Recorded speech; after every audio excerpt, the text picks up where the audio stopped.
Hola, buenas tardes, soy Sergio Gil, soy el coordinador del curso de gestor de sostenibilidad que desde el BCC os proponemos, y en este webinar tenemos el objetivo de dar voz a colaboradores. Sabéis que también presido la Fundación Restaurantes Sostenibles y que desde la perspectiva de la antropología aplicada vengo apoyando todas las políticas en torno a la sostenibilidad integral comprendida en los tres ejes: en producto, en planeta y en personas.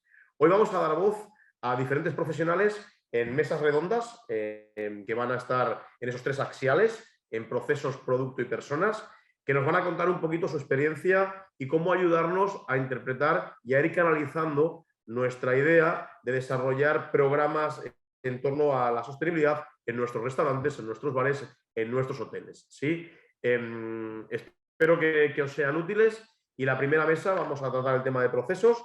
Vamos a intentar ser breves, vamos a explicar y a dar paso después a que desarrolléis y nos propongáis preguntas, con lo cual la primera mesa de procesos va a estar compuesta por Marta Cunill y por Luis Ribó. Adelante, Marta y Luis, que os presento. Hola, buenas tardes. Hola, ¿Qué buenas tal? tardes. Saludos. Marta. Gracias por invitarnos. Gracias por asistir y por ayudarnos a ir confeccionando la sostenibilidad del presente y del futuro. Marta Cunill es responsable de grandes cuentas de Duni, que es una multinacional sueca, líder en creación de conceptos sostenibles, en packaging y en decoración de mesa. Dirigido sobre todo al sector HoReCa, y de alguna manera pues tienes la palabra y haznos una introducción de 8 o 10 minutos de cómo vosotros ayudáis a la sostenibilidad. Ya sabéis que el eje procesos es aquel que contempla el impacto medioambiental y que habla en esa línea, ¿no? Pues de planeta, de cuidado del planeta, donde el restaurante es un gran depredador de recursos, Marta. Y sí que me gustaría que nos dijeras desde tu óptica cómo ves el programa y qué estáis haciendo a nivel empresarial para ayudarnos a proteger al consumidor y a que el restaurante sea más eficiente. Bueno, pues voy a intentar ceñirme a 10 minutos, ¿vale? Si no me lo recuerdas, ¿vale, Sergio? Adelante. Pues mira, nosotros nos enfocamos hacia una economía circular, y creo que es aplicable a todo nuestro sector, ¿vale? Desde primero intentar entender los nuevos retos, ¿no? Y a partir de ahí mejorar las competencias y mejorar las inversiones para poder trabajar en un sitio mejor, para poder vivir en un planeta mejor, ¿vale? Y haciendo partícipe de todos los actores, ¿no? De nuestra sociedad. Es un cambio que lo tenemos que hacer entre todos, no es un ejercicio de equipo, ¿eh? No puede ser actores individuales, ¿vale? A partir de ahí nosotros intentamos, ¿vale?, reducir al máximo nuestros residuos desde el principio en toda nuestra cadena de suministro, intentando reciclar, intentando reutilizar los recursos, los de antes y los de después de su uso, ¿no? Y en este camino, que está iniciado, entre otros, por la Unión Europea, nuestro objetivo es hacer emisiones cero en el 2030, ¿vale? ¿Cómo? Pues tenemos una estrategia muy clara, ¿vale?, basada, entre otras muchas cosas, en 3 puntos fundamentales. Uno es cómo lo hacemos a nivel de producción, cómo mejoramos a nivel de transporte y distribución, y después otro también, cómo mejoramos nuestros productos, ¿no? A nivel de producción, ¿vale? Por ejemplo, todo lo que son nuestras unidades productivas están certificadas por ISO, ¿no? Totalmente enfocadas a gestión medioambiental, y también a través de certificaciones oficiales, ¿vale?, que aseguran el origen responsable de los materiales. Por ejemplo, puede ser un FSC, ¿vale? Después también intentando pues hacer cambios en lo que son las energías, ¿vale?, que hasta ahora se han estado utilizando para fabricación, ¿no? Es decir, en la planta de Suecia, por ejemplo, se usan calderas ecológicas, ¿vale?, alimentadas por los propios residuos generados por los residuos forestales, ¿vale?, utilizando calderas de biomasa, ¿vale? Para intentar reducir al máximo los combustibles fósiles y el transporte asociado, ¿no? También estamos utilizando hidroelectricidad para reducir el consumo de energías no renovables hacia energías totalmente renovables. También contamos con unidades de producción con sistemas eficientes de recuperación de aguas residuales para, primero, poderlas utilizar en nuestro proceso de fabricación y también de limpieza. Otra cosa es también que me gustaría recalcar que Duni es el primero en el mundo en utilizar gas propano no fósil para la producción de la pasta de papel que utilizamos para nuestras servilletas, lo que reduce considerablemente también nuestras emisiones. ¿Qué más? A nivel de producto, ¿no? ¿Qué estamos haciendo? Porque ese sería a nivel de producción, ¿no? Otro tema es a nivel de producto, pues estamos intentando reducir al máximo todo el uso de plástico. Esto pasa por cambiar todo lo que son nuestros packagings, envoltorios hechos de plástico o laminaciones por productos totalmente reciclables y renovables como puede ser papel, ¿vale? Eliminando por completo el tema de los plásticos. Las cintas, pues bueno, no es nuevo esto, nosotros las tintas que se utilizan pues son tintas orgánicas al agua, ¿vale? ¿Qué otras cosas más hacemos? Pues concebemos el tema de circularidad en todas las escalas, ¿no? Y entonces, como sabéis bien, estamos haciendo pues joint ventures o estamos participando en empresas o partners, ¿vale? Para encontrar otras soluciones, ¿no? Por ejemplo, soluciones reutilizables, ¿vale? Como el caso de Relevo en Alemania o la participación con Boomerang aquí en España, que son apps basadas en la gestión de retorno o, por ejemplo, con Repeat, ¿vale? Que es una plataforma digital, ¿vale? Inteligente para la devolución de depósitos para envases de un solo uso, ¿no? A nivel de transporte, ¿qué estamos haciendo también? Intentando cerrar el círculo, ¿no? Pues estamos haciendo un test, ¿vale?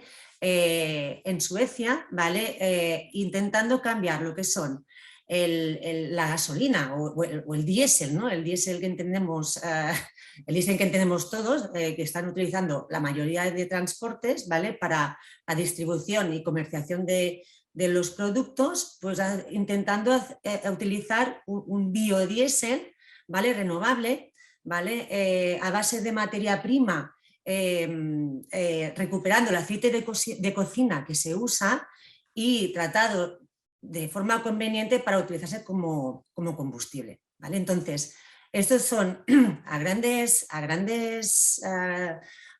líneas, ¿no? Pues como nosotros vemos la circularidad, ¿no? Que no solo es el producto final, sino que es todo el proceso de producción, todos los partners, todo lo que son nuestros proveedores desde principio a fin, ¿no? Para ayudar al cero emisiones, que es lo que tenemos en mente en el 2030, ¿no? A nivel de nuestro segmento de restauración, ¿vale? El canal Horeca, ¿vale? Vemos que hay una clara tendencia, no solo en el canal Horeca, sino en el retail en general, ¿no? A una tendencia muy creciente que el consumidor está preocupado, ¿no? Por el medio ambiente, por dónde está yendo pues, lo que es el planeta, ¿no? Toda la contaminación, los desastres naturales. Es una cosa que el cliente está poniendo en valor e incluso hay muchos estudios que certifican y que acreditan que el cliente incluso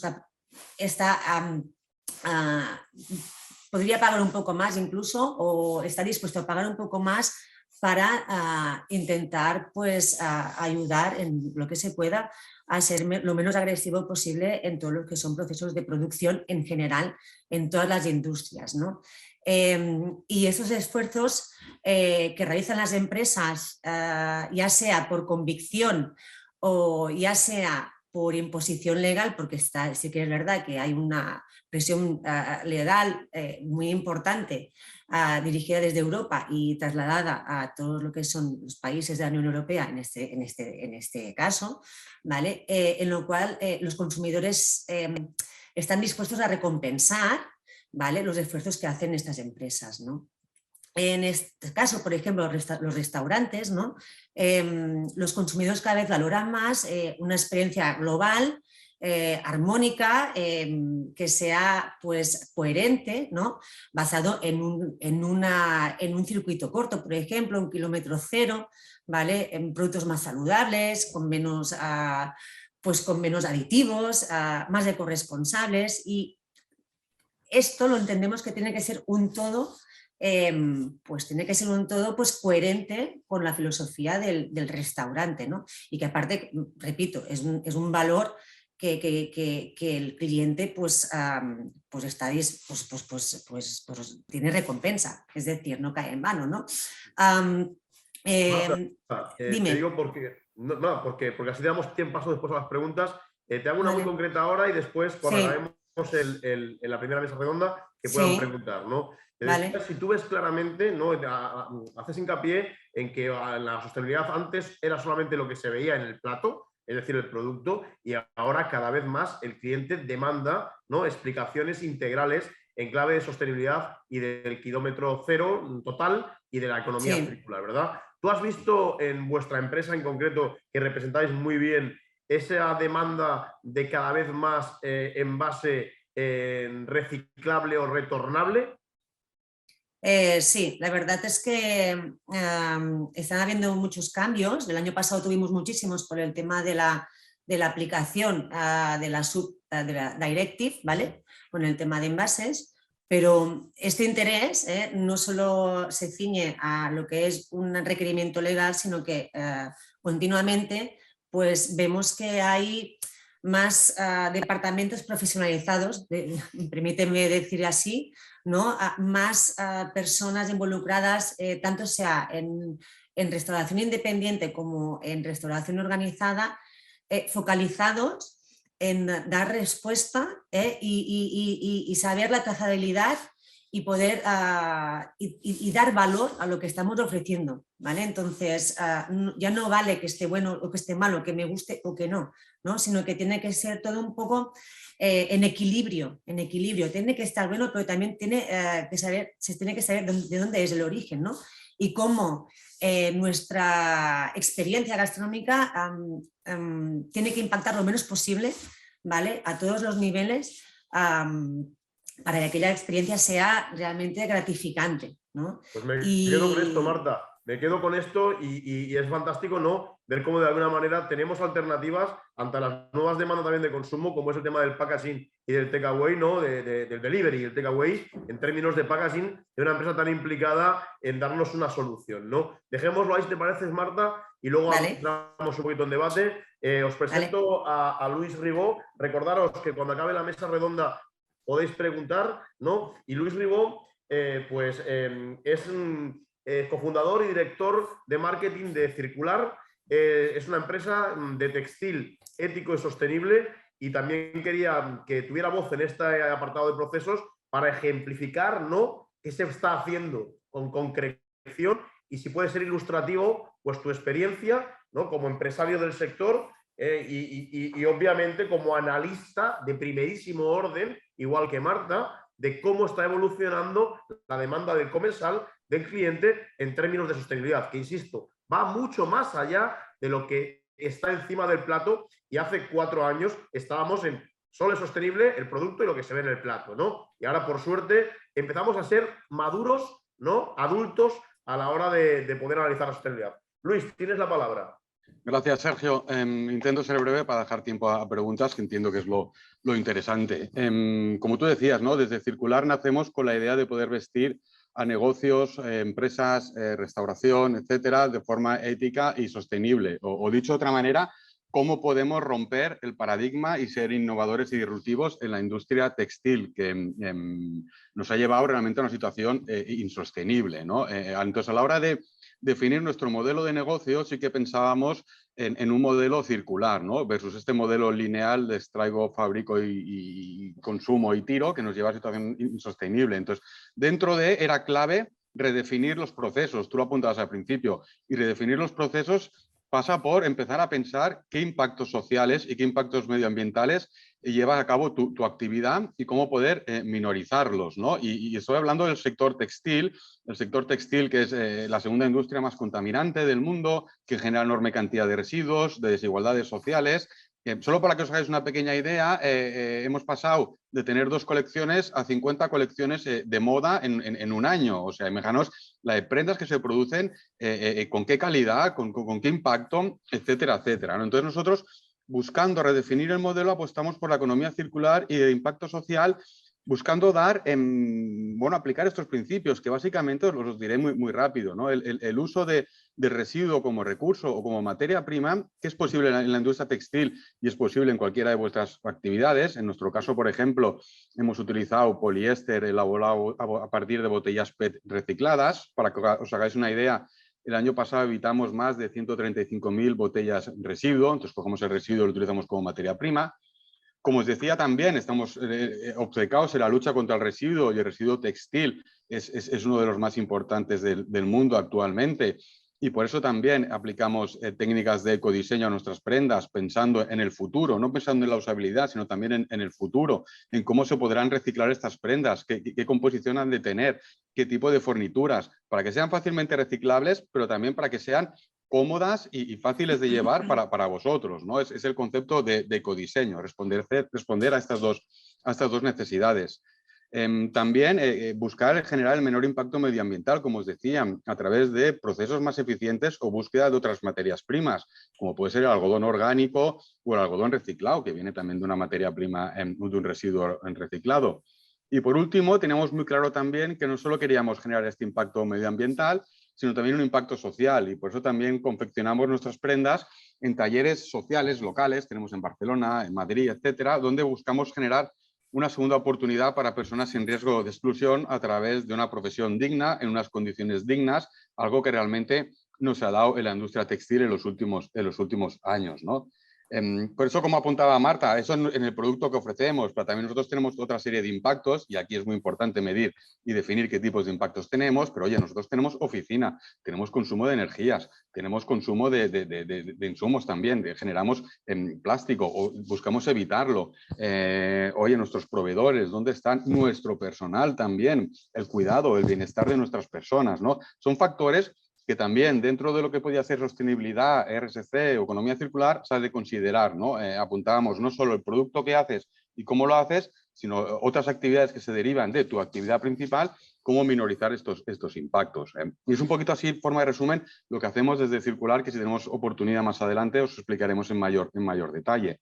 Luis, a mí me gustaría, por favor, que nos explicaras si el ecodiseño sería el antagonista, sería el combate a la obsolescencia programada.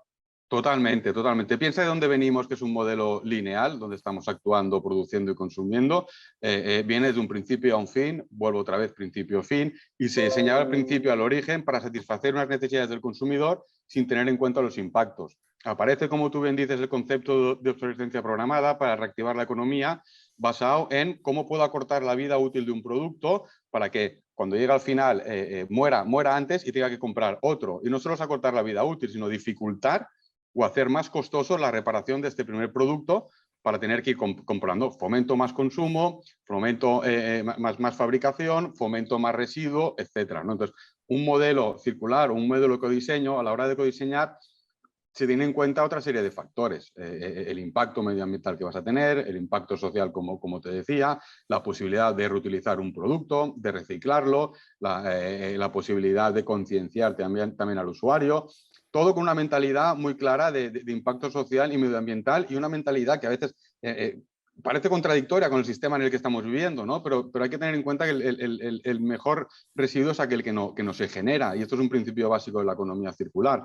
No tenemos que comprar algo si realmente no lo necesitamos, no tenemos que fabricar algo si realmente no lo necesitamos, y ahí está la lucha del ecodiseño versus el diseño lineal.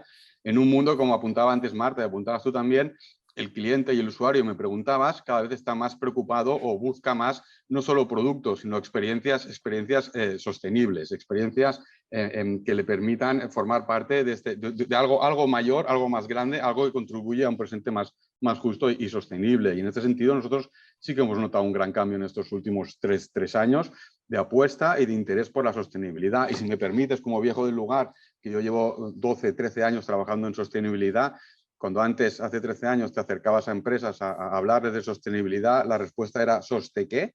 ¿Y por qué yo tengo que apostar por esto? ¿Y qué valor me va a aportar a mí ser cuidadoso con el medio ambiente? ¿Y por qué?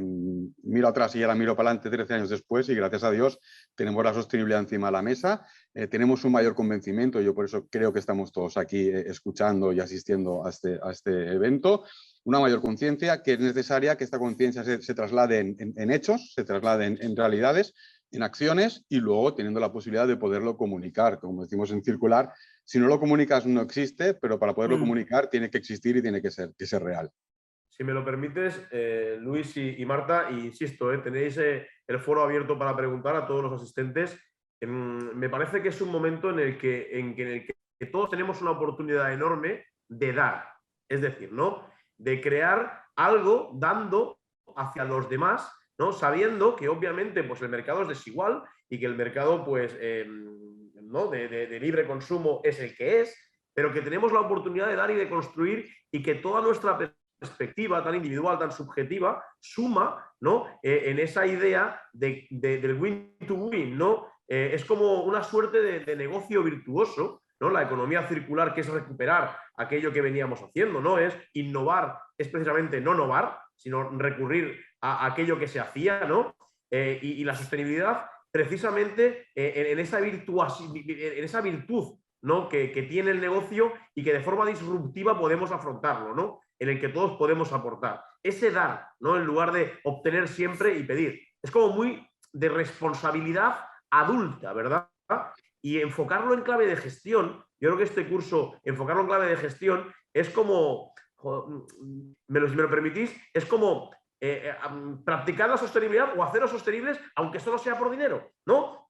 Vayamos a verlo si queréis desde ahí. Y creo que es tremendamente interesante empresas como la vuestra y perspectivas, ¿no? Desde ese ámbito procesos que tecnológicamente han avanzado muchísimo y que nos permiten avanzar en todas las direcciones, ¿verdad? No sé si tenemos algún tipo de pregunta. Sergio, si me permites, tenemos la posibilidad de ser parte del cambio y, como tú bien dices, con modelos de negocio que generen un impacto social y medioambiental. Lo pongo encima de la mesa porque a nosotros el mes pasado hemos pasado a ser parte de la comunidad B Corp, que es todo un movimiento de nuevas empresas que están apareciendo, que está cogiendo cada vez más fuerza y que es eso, donde se mide el rendimiento de una empresa no solo por el resultado económico, sino por los impactos generados, ¿no? Y es una oportunidad que no podemos dejar pasar. Muy interesante. Y hablaremos de eso durante el curso de gestor de sostenibilidad, gestora de sostenibilidad, hablaremos también de B Corp. Marta, ¿quieres cerrarnos con alguna aportación? Veo que de momento no hay preguntas. ¿Puede ser que haya una de Nuria? ¿Puede ser? Adelante, por favor, Nuria. Mira, mi pregunta es para Luis, ¿no? Yo soy Nuria Martínez, soy de Duni, compañera de Marta, ¿no? Y como bien ha explicado ella, estamos dentro de una empresa que es sostenible de principio a fin, hasta del pensamiento, y esto de verdad que nos hace estar muy orgullosos. Hace ya muchos años, como tú has dicho, pues también focalizamos.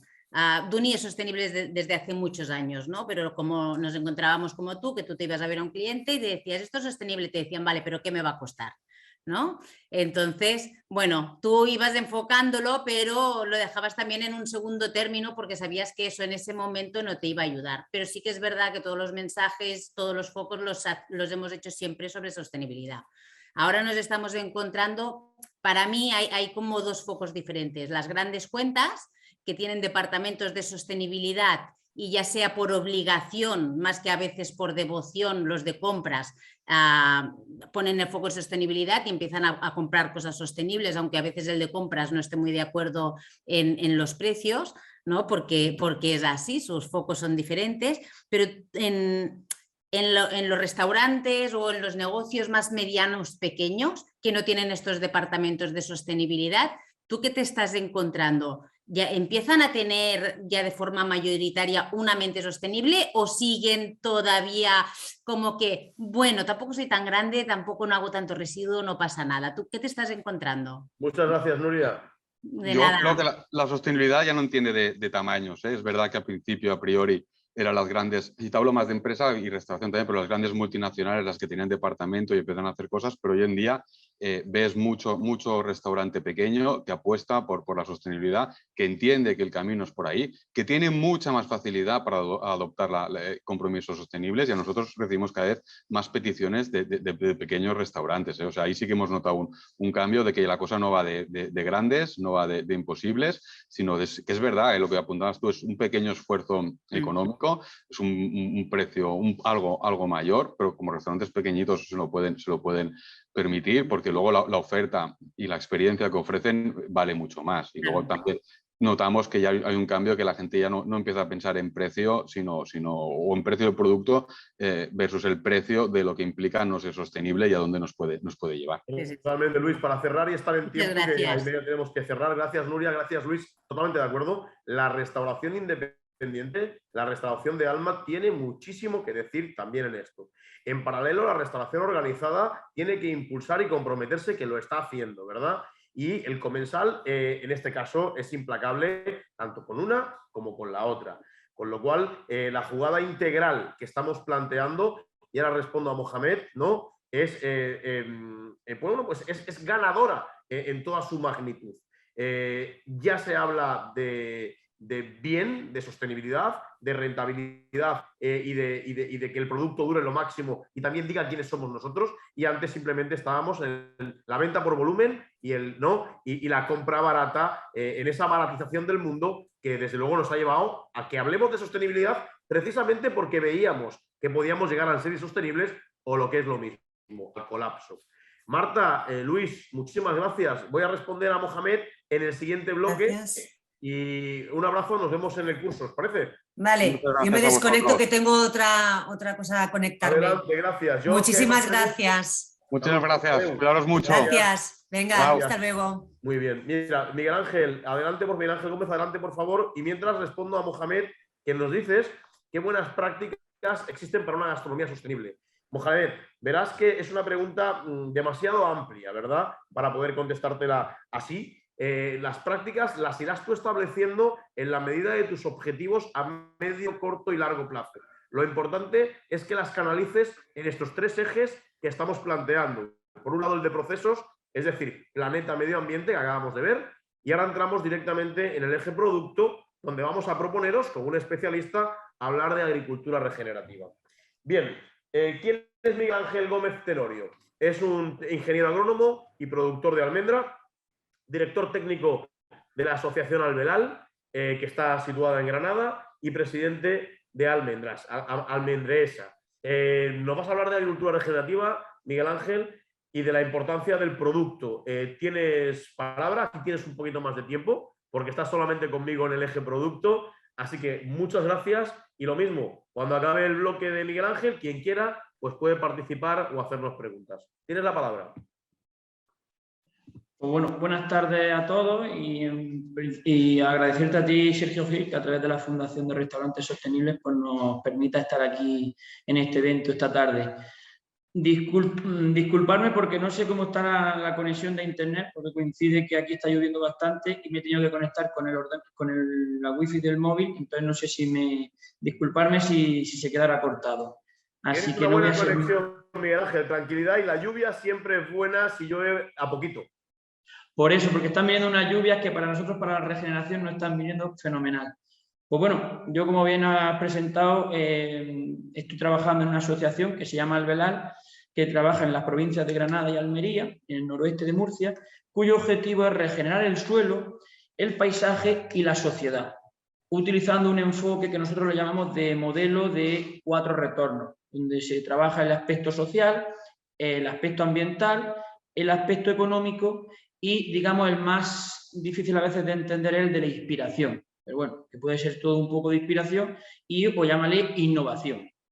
Y eso siempre, digamos, para buscar el equilibrio entre rentabilidad y sostenibilidad. Es decir, a día de hoy es verdad que la palabra sostenibilidad está muy manida y demás, pero llega el momento de que, como decían los compañeros anteriores, ya no es solo las grandes corporaciones, sino todos tenemos que ser más sostenibles. Y, por ejemplo, nosotros desde nuestro proyecto, digamos, sostenibilidad para que sea a largo plazo, si no es con subvenciones, tiene que ser con casos de negocio. Por eso ese equilibrio entre rentabilidad y sostenibilidad. Para ser rentables tenemos que ser sostenibles y si queremos ser sostenibles tenemos que ser rentables. Para ser independientes. Si no, no tendría sentido, estaríamos hablando de filosofía, pero no de realidad. Entonces, como digo, en nuestro proyecto lo que se basa es en regenerar suelo y paisaje, pero con casos de negocio. Crear casos de negocio que lo que permitan sea a las poblaciones rurales quedarse aquí a vivir de una forma rentable y, como digo, sostenible. Y nosotros pues acuñamos ante ese modelo de trabajar, como digo, de 4 retornos, como el concepto de almendresa, es decir, un ecosistema, digamos, productivo que integra la restauración de suelo, de paisaje, con cultivos. Os pongo un ejemplo, ¿por qué le llamamos almendresa? Es decir, cultivos leñosos, como puede ser un almendro, como puede ser un olivar, como puede ser un pistacho, donde lo integramos con una ganadería extensiva o con la apicultura o con plantas aromáticas. Y ese suelo, pues claro, ¿con qué objetivo? Como os digo, ¿o cuáles son los fundamentos de este modelo? Pues el primero de ellos, conservar el suelo agrícola, es decir, reducir las erosiones, porque se están haciendo demasiado laboreo, no se está incorporando materia orgánica, se está perdiendo la biodiversidad. Como bien decían, que me han encantado mucho los compañeros anteriores, redefinir los procesos. Es decir, hay que hacer un cambio de mentalidad en el sector agrícola porque hay que cambiar los modelos productivos. No nos podemos ir a modelos meramente productivistas a cualquier costo. Y ahora mismo nos lo demostró la pandemia y nos lo está demostrando ahora mismo la situación actual que tenemos a nivel mundial. No podemos tener modelos meramente productivistas a cualquier costo, porque yo tengo dinero y porque esto es muy rentable, porque puede llegar un momento que si tú tienes dependencia completa, pues el dinero no lo es. Es decir, entonces son modelos, digamos, lo más resilientes posible, pero ya no solo en el aspecto ambiental, sino en el económico y, como digo, en el social. Entonces, nosotros en nuestros modelos de cultivos leñosos, pues propiciamos modelos sostenibles, como digo, que restauren suelo, que incrementen materia orgánica, que tengan una baja huella hídrica y una baja huella de carbono. Si no planteamos modelos de producción de leñoso, de frutos secos o, como digo, de olivar con altísimas dotaciones de riego, que pues como este año que tenemos de sequía, ahora porque ha empezado a llover, pero pueden comprometer gravemente la viabilidad de esa explotación si no tienen disponibilidad de agua. Y hoy, a día de hoy, con estos escenarios de cambio climático, el agua nadie la puede asegurar ni garantizar. Entonces, como digo, con esos principios, pues lo que hemos generado ya en la entidad pues es una entidad de agricultores, de pequeños ganaderos, de empresarios, por supuesto que se tiene en cuenta y nos ayudan universidades, centros de investigación, la propia administración, pero es un proyecto que nace de los propios territorios, para darle valor y revalorizar los territorios. Y pues, un poco para que os quede una idea muy clara, pues ¿cómo se hace? Pues bueno, pues se hace un asesoramiento a los agricultores, un acompañamiento, formación continua. Luego, como digo, se generan esos casos de negocio, porque si no, los agricultores pues tienen que darle el valor añadido. Lo que se está haciendo es que los propios agricultores sean ellos los empresarios y que ellos sean los que ese valor añadido se quedan en los territorios, no se vayan fuera. Evidentemente eso es complicado porque cambia la mentalidad de productor a ya empresario. Y luego, por supuesto, pues hay mucha investigación, mucho desarrollo a la hora de implementar estas técnicas regenerativas de suelo, porque hay que demostrarlas y ver que esos son reales. Y bueno, pues con eso pues luego hay muchos proyectos, estamos desarrollando muchos proyectos para llevarlo a cabo, tanto a nivel de campo, digamos, tanto a nivel de sistema de producción con los agricultores, como a nivel de comercialización. Es decir, a nivel justo en lo que en la restauración o la gastronomía juega un papel fundamental. Es decir, en hacer que los comensales, como decía, y los consumidores que van a un restaurante sean conscientes y sean conocedores de lo que están consumiendo. Y la implicación, mejor, de que a la hora de consumir determinado producto están contribuyendo en medida a mitigar cambio climático, a fijar población, a fomentar la biodiversidad, y eso es fundamental. Hemos hecho muchos reportajes en los últimos años, y yo siempre se los digo. Por ejemplo, cuando vinieron desde Alemania, la televisión alemana nacional, pues me decía que si los alemanes eran indirectamente responsables de lo que se produce en España, por supuesto, porque los agricultores o en el sector agrario se produce lo que se consume. Entonces, nosotros podemos a nivel de campo querer hacerlo muy bien, pero si ese producto luego no se demanda ni no se consume, al fin no serán sostenibles a largo plazo. Y un proyecto muy interesante que tenemos ahora mismo con gastronomía es con TUI Foundation, con la fundación de turoperadoras, para dar a conocer a los turistas este tipo de agricultura y que ellos sean los consumidores. Entonces yo podría hablar muchas más cosas, si queréis continúo, pero por si tenéis dudas y demás, a lo mejor es más interesante hacer ese modo de entrevista. Muy interesante y una pequeña aportación en plano cultural, ¿no? Como el trabajo del agricultor, el trabajo del ganadero concienciado, ¿no? Consciente, nos ayuda a todos a concienciarnos y a ser conscientes, ¿no?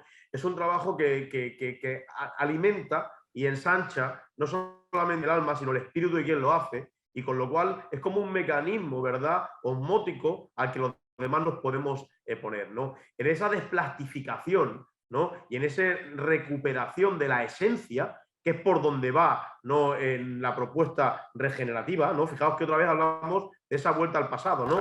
Regeneración como tal, pues hay mucho de defensa cultural, de defensa identitaria, pero desde un punto de vista para nada patriótico o nacionalista, sino desde el punto de vista únicamente, ¿no?, de ponerte en el mapa para saber que somos comunidades, todas ellas completas en sí mismas. ¿Dónde voy a parar, no? Cómo el globalismo actual, Miguel Ángel, ¿no?, pues obviamente frena estas posibilidades, y seguramente estas opciones que tú planteas, ¿verdad?, desde la agricultura regenerativa, cuestiona, ¿no?, el tema del globalismo, que nos lleva a esta situación que tenemos ahora, ¿no?, tan terrible, de que no tenemos suministro, pues, de productos esenciales porque estaban derivados en el monocultivo, ¿verdad?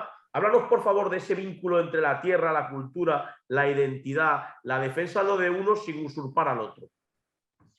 Pues, por ejemplo, un tema en cuanto a la agricultura regenerativa.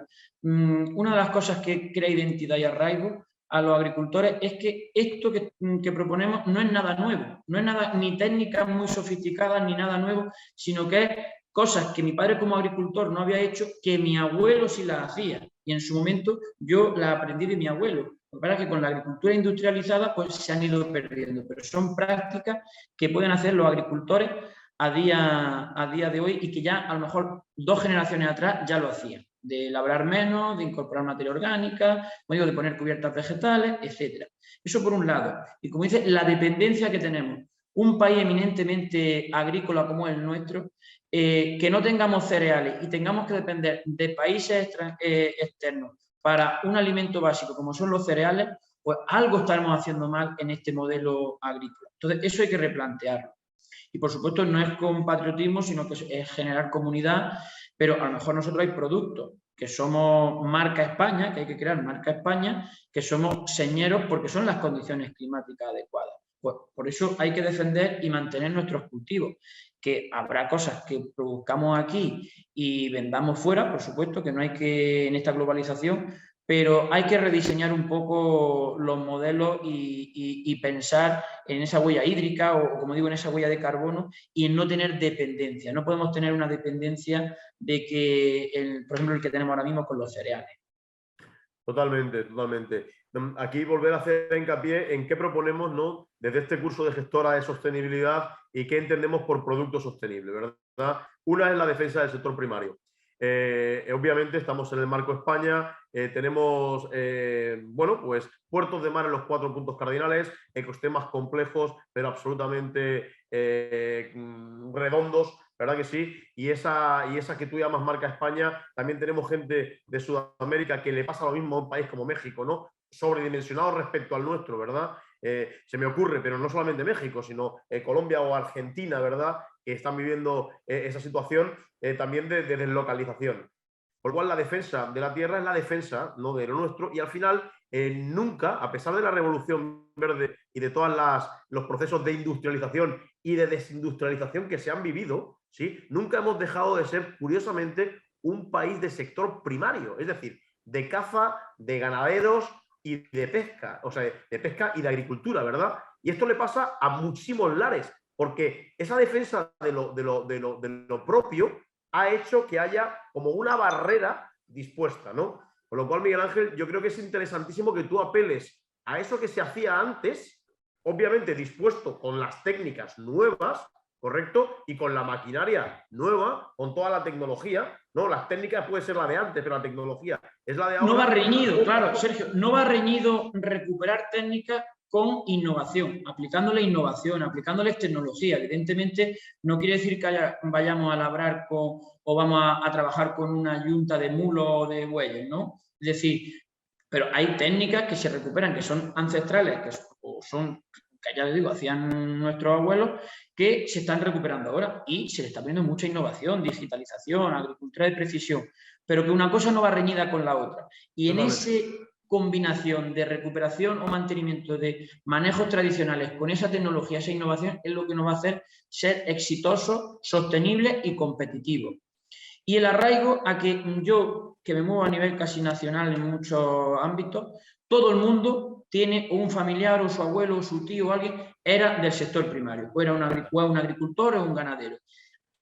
Vaya donde vaya, grandes ciudades incluso, pues mi abuelo era o mi padre, o gente que vive en las ciudades que vienen de los entornos rurales. Entonces, creo que las ciudades también juegan un papel fundamental para ese desarrollo y pueden contribuir, como digo, en la gastronomía y en la restauración a mantener y desarrollar esos entornos rurales. Yo hago un claro manifiesto a ello y que todos desde su perspectiva pueden contribuir a ello. Y muchas veces me preguntan, bueno, Miguel Ángel, ¿nosotros cómo podemos contribuir a eso? Digo, consumiendo estos tipos de productos. Entonces, absolutamente. Y como el restaurante es un prescriptor social, con lo cual el restaurante apoya directamente cuando está comprometido, cuando está, ¿no?, en esa alianza, ¿no?, a un sector simplemente por proponer el producto en carta, ¿no?, y por la nomenclatura que genera en torno a. Efectivamente, y nosotros somos muy mediterráneos y como mediterráneos somos sociales y nos gusta hacer un evento social que es comer y reunirnos con nuestros familiares, nuestros amigos, compañeros de trabajo comiendo. Y entonces es el comer, la gastronomía nosotros juega un papel fundamental, pues todos podemos contribuir, como digo, a esa restauración mediante la gastronomía o la restauración. Pues oye, perfecto, nada, recogemos alguna pregunta, si tenéis por ahí alguna pregunta, os doy paso. Veo que por aquí, ¿verdad? ¿Hay alguna pregunta? Sí. ¿Cómo afrontar los precios de los productos de agricultura sostenible frente a la producción masiva si muchas veces el precio de los sostenibles se duplica? Saludos desde Perú. Hombre, el tema del precio, claro, es un tema complicado, pero evidentemente un precio de un producto, llámale sostenible, ecológico, la etiqueta que sea, evidentemente es más caro que uno convencional. Y a veces no todo el mundo puede acceder, es verdad, a determinados productos. Hay productos que pueden ser de primera necesidad y hay verdad que hay otros productos que no son de primera necesidad. Pero más que a veces en un producto, y una cosa también que es cierto, más que se incremente mucho su valor, es que hay un precio mínimo. Los productos también tienen que tener un precio mínimo que cualquier productor sepa que tiene asegurada su venta. Y eso es también fundamental para ser sostenible. No siempre es también con un incremento del valor, sino también que como mínimo tú tengas un precio mínimo de venta donde tú no seas, donde no tengas pérdidas, porque ahí está la sostenibilidad. Tú no puedes estar produciendo bajo costes de producción. Absolutamente, porque salir a pérdidas es una degeneración. Es tan depravado como la obsolescencia programada. Es absolutamente inaceptable. La precarización aceptada es un enemigo que tenemos todos precisamente por la digitalización y por la desconexión con lo analógico. En tanto en cuanto la agricultura como elemento esencial, clave y guía nos tiene que ayudar, la agricultura, el sector primario en general, a reorientarnos y en esa demanda que hacéis, porque el precio sea justo, ¿no? Y me gustaría, hay que huir del fetichismo de la mercancía, ese concepto, ¿no?, que pone valor a cosas o quita valor a cosas simplemente porque el mercado lo convierte en fetiche, ¿no? En ese combate tenemos que persistir. Nos preguntan que dónde se pueden conocer experiencias de turismo agroecológico y gastronómico tipo de comentas. Deciros que hay múltiples. Hoy, por suerte, hay en casi cualquier provincia, en casi cualquier comarca, una o varias experiencias. Algunas mejor diseñadas, otras más establecidas, pero hay muchísima gente para hablar. Durante el curso pondré ejemplos claros, ¿no? Y desde lo local ir a lo general, ¿no? Aquí tenemos un caso muy concreto. Nos hablan desde Granada y desde Almería y desde Murcia, ¿verdad? Pero en realidad puede identificar la gran mayoría de un sector en todo el país, incluso también en América, que hablabais desde Perú, ¿no? Que está concienciado de esto. Y por terminar y dar paso al siguiente bloque, ¿no? Veo que hay una pregunta más. Sí, en Sudamérica se encuentran muchas prácticas ancestrales de cultivo regenerativo. ¿Implementaron o conocen alguno de ellos? Bueno, yo en Sudamérica, no sé si conoces alguno, Miguel Ángel, en Sudamérica. Sí, hay una vertiente de agricultura regenerativa en Sudamérica, pero sí es verdad que es diferente aquí simplemente por la climatología, los modelos productivos y demás, pero también hay una vertiente regenerativa en Sudamérica. Y contestando a la pregunta que decía, evidentemente ya no es solo nuestro ejemplo, nosotros podemos ser piloto y haber otro ejemplo, pero en todo el territorio nacional hay. Y de hecho nosotros con una fundación vamos a trabajar en detectar otras iniciativas que pueda haber en España para apoyarlas, porque hay, como tú dices, muchas iniciativas y muy válidas casi en todo el territorio. Yo a la pregunta de en Sudamérica, deciros que como antropólogo participé en una mesa hablando del maíz, ¿sí? Y me di cuenta de que desde la universidad, pero desde el campo, empiezan como a aclararse y a despejarse incógnitas, ¿no? Ahora parece que hemos dado en la clave, que es que esa revolución verde significó una destrucción a medio plazo y esa destrucción ya está como la escoria, ¿no? Adelantando a la soldadura y dejándonos el agujero. Entonces, en Sudamérica sí que conozco diferentes ejemplos que si os apetece también trabajaremos alguno en el curso este de sostenibilidad y de gestor de sostenibilidad. Norman Borlaug lo intentó hacer lo mejor posible, pero en su momento era su idea y pensaba que iba a acabar con el hambre en el mundo, pero bueno, se ha demostrado que el hombre, pero lo hizo con la mejor de su intención. Es probable que la intención también acabe perjudicándonos a todos, o sea que muy ahí. Para terminar este bloque y pasar al bloque personas, Miguel Ángel, te agradezco muchísimo, ¿no? Tu explicación, tu punto de vista es tremendamente valioso, de verdad. Y deciros que qué entendemos como producto sostenible para cerrar el circuito, ¿no? El producto sostenible es el producto que básicamente se basa en el kilómetro cero, es decir, en la proximidad, en la temporalidad, ¿sí? En la estacionalidad, si no puede ser, y obviamente en la conciencia de producción y de distribución. La agricultura regenerativa cumple todos esos criterios. Huyamos. Os invito a huir como decálogo inequívoco lo que es el sello de ecológico. Ya hablaremos de eso, ya hablaremos de producto ecológico, ¿verdad? Porque hay mucho ecológico que viene de latitudes que genera un impacto de huella de carbono tremendo, con lo cual hablaremos de todo eso en el curso. Y sí que os invito a tomar conciencia desde el restaurante en prácticas hacia el consumo de producto de proximidad, insisto, de temporada y sabiendo el origen y la técnica y tecnología aplicada en la defensa de nuestro paisaje, ¿no? Y yo tenía un profe que siempre me decía, un buen amigo, se convirtió, que el país es cuando te subes a lo alto de una colina y todo lo que ves es tu país y no entiende de propiedad y no entiende de fronteras, ¿verdad? Ya sea en España o nuestros hermanos pues latinoamericanos, ¿no? Miguel Ángel, ¿te parece que lo dejamos aquí y damos paso a Sane? Perfecto, que tengáis buena tarde. Hasta Muchas ahora. gracias. Gloria del Río, sí, tenemos la posibilidad de recuperar esta charla, pues Amaya, no sé si lo podremos hacer. Sí, efectivamente compartiremos la grabación. Muy bien. Y también que un saludo desde Colombia, gracias por estar también, ¿no? Hay muchas prácticas de regeneración, conservación y salvaguarda de los saberes asociados con el cultivo de múltiples productos. Qué promesa, dinámicas de mercado han ido desapareciendo. Totalmente de acuerdo, totalmente de acuerdo. En realidad tenemos una cultura común, ¿verdad?, de la defensa de la tierra, ¿no? Y América en ese viaje de ida y vuelta nos ha entregado muchísimo, ¿no? De esa visión del mundo arrelada, ¿no? En catalán se dice arrelada, enraizada en castellano. Hablaremos de todo eso también durante el curso y prometo poneros también ejemplos a los que vengáis de Allende, ¿no? De Allende el Mar. Si os parece, pasamos al tercer bloque, al bloque personas. gracias por vuestras preguntas y vuestra participación. Y os presento a Osane Matías. Osane es psicóloga, ¿verdad? Osane, bueno, es compañera del BCC. Curiosamente estamos ahí y nunca habíamos coincidido, Osane, ¿no? Hasta ayer y hoy hemos estado hablando. Es coach, es profesora de comunicación interna en el BCC y vamos a hablar de personas.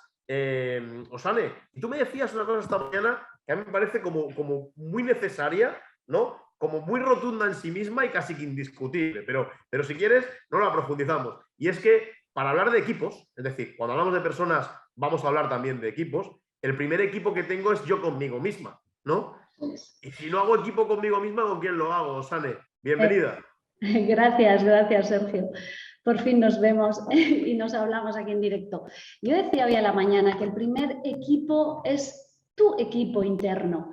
La gestión interna es fundamental y, por cierto, ligando con la conversación anterior de Miguel Ángel, creo que se llamaba, en comunicación, en psicología, somos agricultores. Somos agricultores y agricultoras, estamos sembrando, hacemos procesos de siembra, sembramos ideas, sembramos incluso imágenes dentro de la cabeza de la persona que tenemos enfrente y tratamos de dejar huella. Tenemos que tener cuidado qué sembramos y qué huella queremos dejar. Por lo tanto, si yo quiero sembrar, si yo quiero dejar huella, también tengo que pensar qué tengo sembrado aquí dentro, qué equipo tengo sembrado aquí dentro y qué huellas tengo conmigo que me acompañan y que a veces me pueden dificultar la comunicación con el resto de las personas. Por eso te decía hoy a la mañana que primero es la gestión del equipo interno y después ya saldremos al equipo externo. En liderazgo sabemos que liderarte es un arte importante y en ese arte la parte más complicada es cómo gestiono mis emociones, cómo me acompaño yo a mí mismo, porque si a mí mismo, a mí misma no me tolero la rabia que me puede dar, el enfado que puedo tener o la tristeza, no la llevo bien difícil va a ser que yo pueda tolerar eso en los demás. Lo mismo está ocurriendo con el miedo. El miedo también, si yo no lo sé gestionar bien, no es fácil que se lo permita a las personas que tengo a mi alrededor. Por eso primero es la gestión interna. ¿Cómo acompaño yo mis emociones? ¿Me las tolero? ¿Me las llevo bien? ¿Cómo nos tomamos café de vez en cuando? ¿Nos sentamos a charlar un rato? Porque también estamos en una sociedad, ¿verdad? Y en una cultura donde prima el happy, el estar felices, el estar contentos. Y entonces pocas veces enseña qué hago cuando no estoy así y no me siento así. Y tengo que comunicar al resto del mundo, tengo que motivarles, tengo que conectarme con la clientela, generar conexiones todo el día, porque ya... Bueno, sabemos que es imposible no comunicar. Por mucho que tú no quieras comunicar, estás comunicando continuamente. Así que más te vale que sepas comunicarte desde dentro. Sí, Osane, yo esta mañana, y te doy paso, enseguida, te decía que cuando me involucré en el tema de la sostenibilidad, y no te expliqué, venía un poquito por mi acción empresarial, que era tirar hacia lo social, ¿no? Es lo que me apasiona, la vida social de todo tipo, incluso de las urracas o de las cotorras, ¿no? Sí. Te decía que cuando yo recibí el legado era un poquito, en el eje personas se hablaba de planes RSC y de comunicación. Y que por suerte, hoy en día, tanto por propuestas, ¿no? de equipos de investigación como el mío, como por la propia demanda y dinámica del sector, han aparecido otros temas. Conciliación, formación, ascenso interno, ¿verdad? Liderazgo, ¿no? Háblanos un poquito de cómo ves tú el eje personas dentro del restaurante, del bar, ¿no? Dentro del sector Horeca, del canal. Bueno, tú decías, en este mundo que estamos hablando de la restauración sostenible, yo lo cambiaría por relaciones sostenibles, que es lo que estamos promoviendo. Como decía antes, el que tú te lideres a ti mismo es la base para que dentro, en restauración, en cualquier empresa, dentro puedas tener una comunicación que sea, como digo yo, H2O. La comunicación para mí tiene que ser H2O, que alguna vez en clase también me han oído. ¿Esto de H2O? Sí, bueno, primero porque H2O nos lleva a dos moléculas importantes que tenemos que tener en comunicación, que es honestidad y humildad. Y eso cuesta mucho. Cuesta mucho, aunque parezca que es sencillo, que la honestidad podría ser fácil de llevarla a cabo, luego resulta que en los equipos dentro, en empresa, nos encontramos que esa parte de ser transparente en la comunicación y que sea abierta y que fluya como el agua no es tan sencillo, porque tenemos algunos códigos en las relaciones que nos lo impiden. O, como decía, mi equipo interno no va bien. Hay una parte mía, la envidia, el miedo, el susto de perder lo que tengo, que ya sabemos que nuestros cerebros tienen más miedo a lo que pierden que más atractivo por lo que van a ganar. Entonces, la honestidad y la humildad van a ser dos moléculas importantes en la comunicación y a eso le tenemos que sumar el optimismo, ¿cómo no? Claro, necesitamos optimismo. Ahora, sumo lo anterior que he dicho, Sergio. Necesitamos optimismo, sí, estamos en una cultura optimista, bueno, o feliz, y necesitamos sumar, necesitamos integrar. Todas las semillas que sembramos pueden ser útiles en un momento determinado. Por lo tanto, también tenemos que saber acompañarnos y acompañar a la gente que tenemos en nuestro equipo con humildad y con honestidad cuando no están en el mejor momento. Y si no están en el mejor momento, toca que sepamos cómo acompañarles el miedo y la tristeza y la rabia. Cómo acompañar en lugar de animarles, venga, que todo va a salir bien. A lo mejor no toca eso. A lo mejor lo que toca es decir, es normal que te sientas asustado, que sientas rabia o que sientas tristeza por lo que ha ocurrido y es probable que ahora no tengas ganas de seguir adelante con lo que estábamos haciendo. Y en cuanto puedas, volveremos otra vez a por ello. Cuando damos permiso a esa parte de nuestro equipo y a nosotros también, a esa parte interna nuestra, a que se pueda mostrar, es más probable que luego volvamos a equilibrarnos y a poder trabajar y a ser más productivos, más cooperativos. Digo cooperativos porque a veces la competitividad nos deja dándonos codazos. Entonces, la parte de ser cooperativos permite relaciones más sostenibles en el tiempo. A mí, si me lo permite, Susana, me parece interesantísima la perspectiva psicológica y a ver si puedo redondearla desde la antropológica, ¿no? La importancia esa de poder decir puntualmente necesito ayuda, aquí estoy y el grupo que te ampare, tiene que ir muy ligada a lo que antaño se tenía claro, que era cuando estoy en colectivo, mi relación debe ser en clave siempre de positividad, ¿verdad? Precisamente para no cargar, sino para ayudar al otro. Otra vez, para proteger en base a no mi estado de ánimo, ¿no? Sino mi predisposición. ¿Qué ocurre? Que eso requiere educación y se fragua a fuego lento. Y eso requiere conectar otra vez el principio con el medio y con el fin. Y la digitalización y la velocidad muchas veces no lo permite. Y hay estructuras desequilibradísimas, ¿no? que siempre han estado ahí y que quizá hay que combatirlas también, ¿verdad? Pero que a pesar de ellos, lo que nos ayuda a superarlas es ese gregarismo, ¿no? Ese compañerismo, esa solidaridad, teniendo en cuenta que cuando tenemos que formar equipo tenemos que intentar dar lo mejor de nosotros mismos, pero que podemos bajar el guante cada X tiempo cuando realmente necesitamos también el rebufo del colectivo, ¿no? Es decir, mi punto de vista es que hay que sumar siempre al colectivo y cuando no podemos sumar por el motivo que sea, porque todos tenemos causas de fuerza mayor, múltiples, el colectivo nos ayuda otra vez a formar parte del colectivo, ¿no? Con ese aliento, ¿verdad, Osane?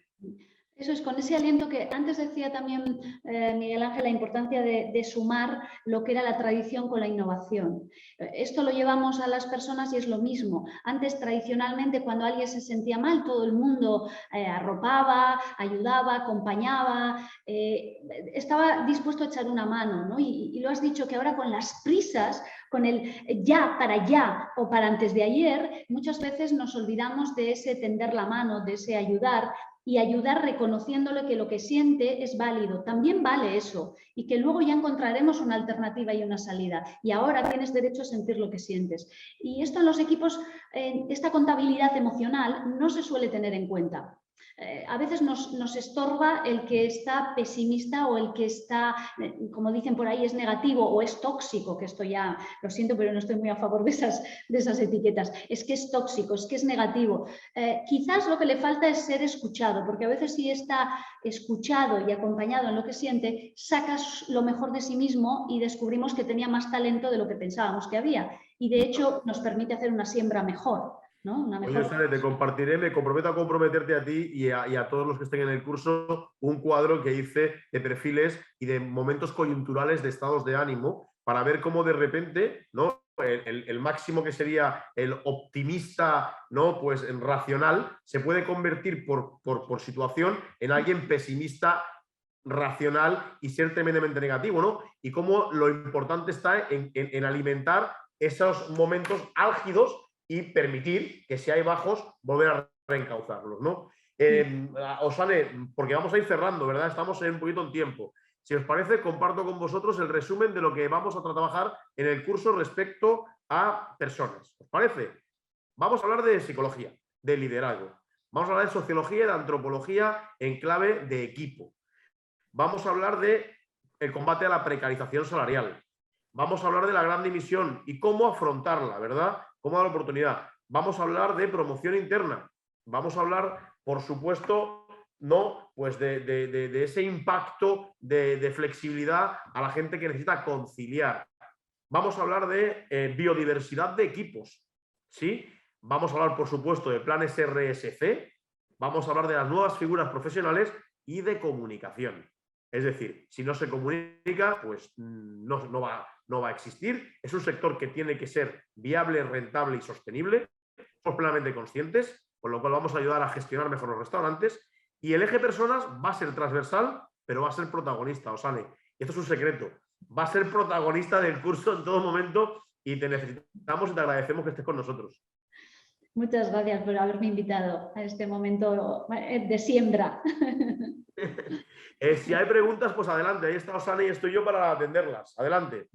Hemos tenido preguntas concretas un poco sobre el curso y hemos puesto que os vamos a compartir toda la información relevante a este curso que vamos a lanzar próximamente.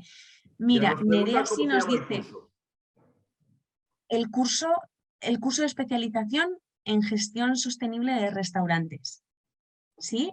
Os vamos a enviar toda la información para que podáis buscarlo también en la página web. Ahora os mandamos el enlace. Tenemos algunas preguntas. Nerea pregunta dos cosas. Osane, el H2O, ¿qué es exactamente? Lo has explicado, pero por favor vuelve. Honestidad, humildad y... Honestidad, humildad y optimismo. Y además H2O porque el agua nos permite fluir. Y en comunicación, para influir, primero tienes que fluir con las personas.